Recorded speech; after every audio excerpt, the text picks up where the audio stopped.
Welcome to Camilla Dell, Black Brick Property Solutions LLP, in conversation with David Ereira, Honorary Life President at Norwood. We hope that you enjoy the interview.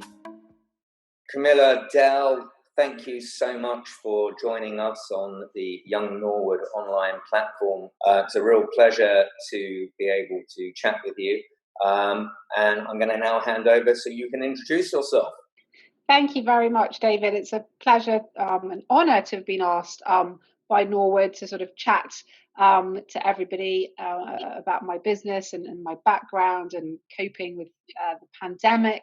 But for those that don't know me, I'm Camilla Dell. I am the managing partner and founder of a buying agency in London called Black Brick, which I set up in January 2007. Prior to setting up Black Brick, I used to work for Knight Frank, and then before that I used to work for Foxtons. So I've worked in the prime central London residential property market for almost 20 years, which I can't quite believe. In non-pandemic times, I've got an office just off Berkeley Square in Mayfair. What inspired you to start the consultancy back in 2007? I think I always wanted to set up my own business from a very, very early age. I don't think I was quite sure what that business was to begin with, but certainly, my first job working in property was at Foxtons when it was still a privately owned company. So it was still owned by a man called John Hunt. Yeah, I knew John. I guess I was. Yeah, he was a character. He's a real character. He was very inspirational, and I think I was quite lucky in the sense that I actually got quite a bit of face time with him. And I was in their head office in Chiswick. So I think that's really probably where it started from. It's amazing, actually. It's funny because I actually started my business 30 years ago. This year we're celebrating 30 years of my commercial business. That is, I'm in commercial real estate.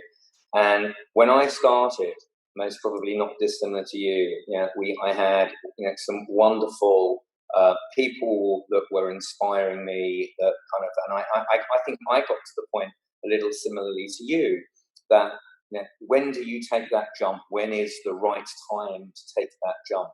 And I know certainly with a lot of people that are going to be listening to us now, who I guess are working in various different settings around the commercial world, having gone through what is most probably one of the most challenging times of their career, will also be thinking, as I did and clearly as you did, is this the time to take the chance?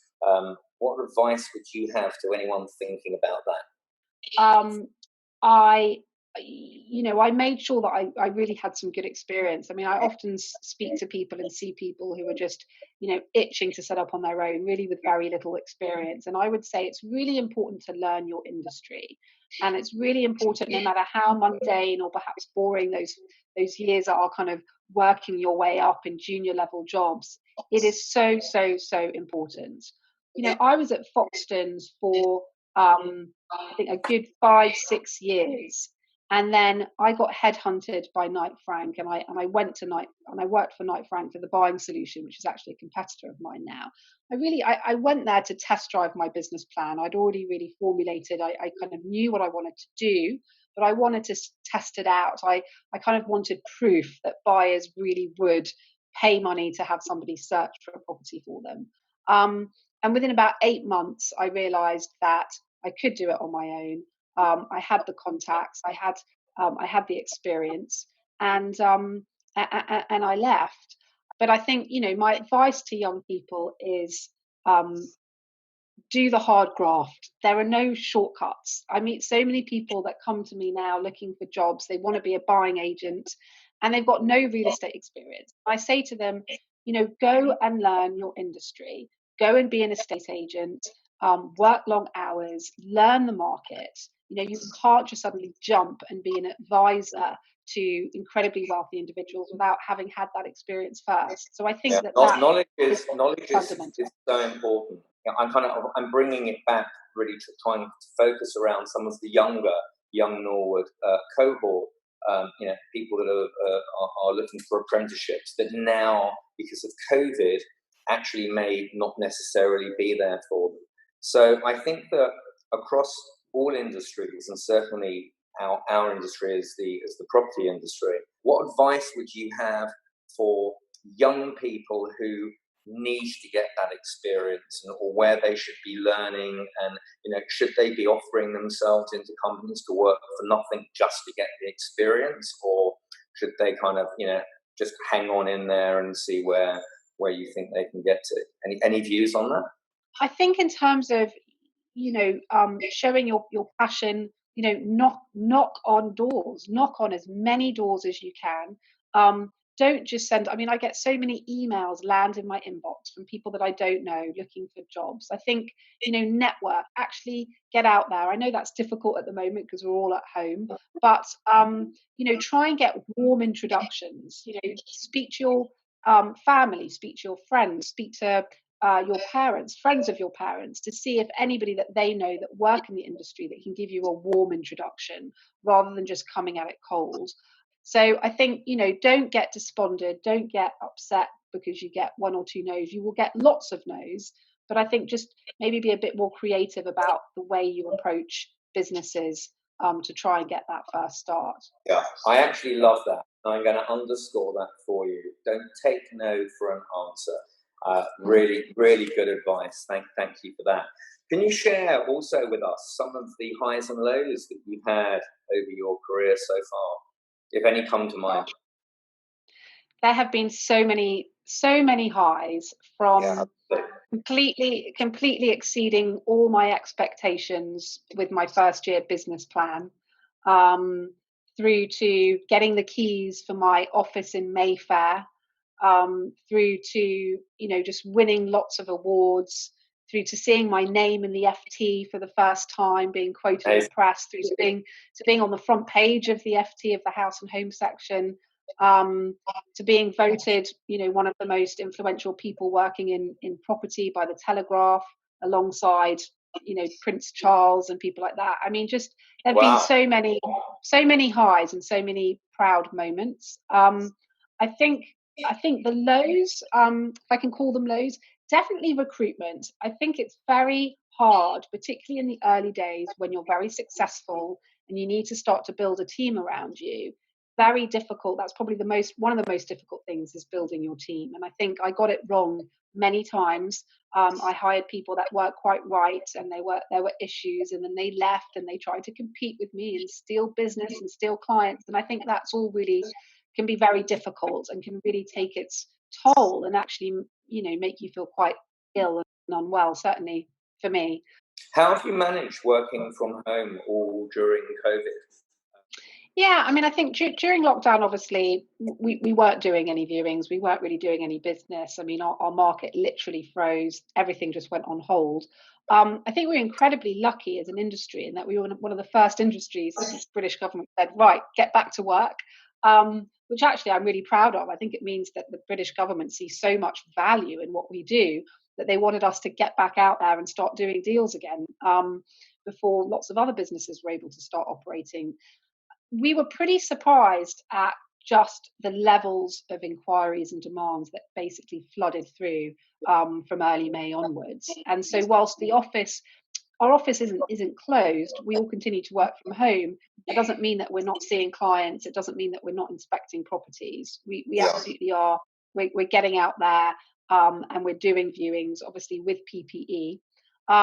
Obviously, what we're missing is that all being together in the office as a team. We are all working from home. We have our weekly sales meetings at the moment via Zoom. It's working. We will, from September, start to go back to the office, albeit we're going to be flexible, because people just don't want to get on public transport. I think as a business owner, you've just got to have a more flexible approach. I think as long as people are working and doing business, we've always been flexible as a small business anyway. So for anyone who's listening, I guess, that is about to go back to work in their work setting as against working from home, good luck, and hopefully things will all at work out well. Before we bring this chat to a close, can you, I guess, because Young Norwood is of a huge passion for me, as I'm sure you know, can you tell me what importance it is for your business to actually work in the third sector and put something back? Because I know that you're involved with Norwood. We're very, obviously very grateful that you are, but you must be doing that for a reason, and I'm curious to know what motivates you to do that. There comes a point where you reach a certain level of success, and I think it's important to give back to society in whatever way you choose to do that. And at Blackbrick we support Norwood. I sit on the committee for the annual property lunch, which I have done for the last, I think, four years, which I thoroughly enjoyed doing. I've met some wonderful people. But also, not that this is why we do it, but people often say you get more out of it than you put in.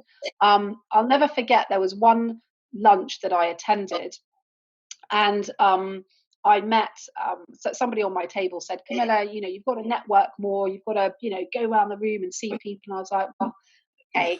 He's like, do you know this group over here? I said, no, I don't. So he got me up, introduced me to some accountants, it was. And anyway, as a result of that, I then went and had a follow-up meeting with this firm. They invited me back to do a presentation to their partners, which I did. And as a result of that, I got introduced to a huge client who ended up buying a £35 million house with us. And wow. The business earned their biggest fee ever. And I have to say that happened. And I felt quite emotional about it in a weird sense. I was like, that never would have happened had I not been involved with Norwood, had I not been at that lunch, had I not met that particular person and then followed up and gone and done that meeting. What advice can you pass on to people that are listening to us today, that someone said something to you that's made a lasting impression? I don't know if they're words of wisdom. I can't sort of think of a phrase that anybody told me, but I do think it's really important to have a lot of self-belief, and believe in what you're doing and feel passionate about what you're doing. I think, when you speak to a lot of entrepreneurs, it's not just about making money. I mean, for me now, it's not about making money. I love what I do. I like being successful, but it's less about the financial reward now. I think it's so important to find what your passion is. And if you wake up every day loving what you do, I think success and the financial rewards that come with that will follow. I think too often these days, young people are just perhaps, just more focused on the financial reward and, looking at shortcuts of how to get there and achieve that. And I just think that's wrong. I think you've got to, really look at what excites you, what gets you out of bed in the morning. And I think that, life's also about balance. And I think maybe, yeah. it's easier for us to sort of look back and sort of say things like that when we're moving through our careers. But one of the interesting things I always find, based on what you're saying, it really resonates with me what you're saying, is often young people who are starting out aren't only thinking about what is in front of them the next day. They're not thinking, well, where am I going to be in 5 years? Where am I going to be in 10 years? And how do I get myself to the level of the people, I guess, who they're looking at as mentors and moving forward? And I think that to have that balance in life where it's not just about money and it's not just about what people can do for me, I just think it's really, really very important. It's obvious that you're in that space because of one, giving the time to us today, and thank you so much for doing that. Thank you also for all you do for Norwood. Don't underestimate the power of the lay person. And as you just said, that it benefits everyone, and I'm hoping that the connections that you've made, as you've highlighted, that also have benefited your business and will continue to do so. Thank you for your insights and your reflections today, and also for your wonderful remarks. And thank you for giving your time and sharing all of that with everyone at Young Norwood. It's been a real pleasure to have spoken to you today. So thank you from all of us. Thank you. Thanks for having me. No problem.